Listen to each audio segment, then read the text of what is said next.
would say I mostly approve of the job that he's done. I think at first he didn't work well with the legislature, and I think he's improved on that. And I think things in Massachusetts are generally good. It's tough to figure out exactly how much of that is because of his work and the work of other people, but as he's been talking about, we're the best state for education in the United States.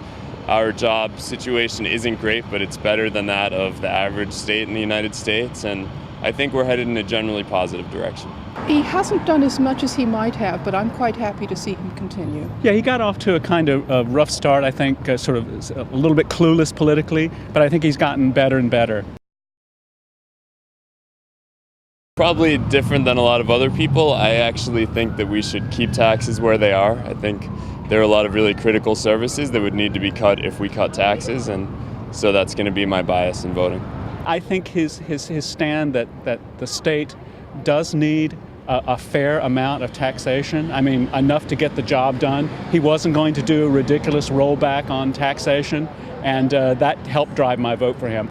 One thing that I think led me to favor Patrick even more was that I just felt like Baker's pledges were unreasonable or not aligned well. Like, he said he was going to cut taxes, cut spending, cut state jobs, but increase total jobs and do a better job with education. And maybe I should have looked into it more, but I didn't know exactly how all of those goals fit together.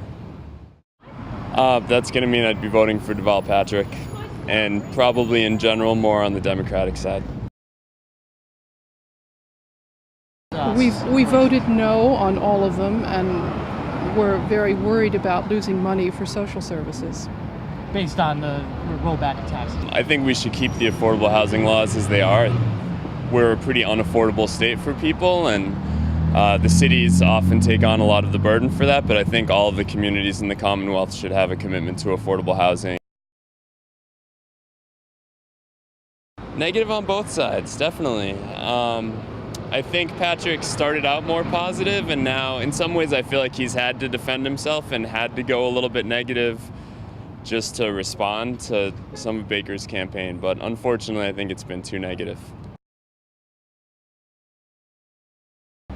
I'm afraid it's not going to be good for the Democrats. Massachusetts or nationwide? Nationwide. Nationwide. What about here in Massachusetts? It will probably be all right in Massachusetts. This is a good state.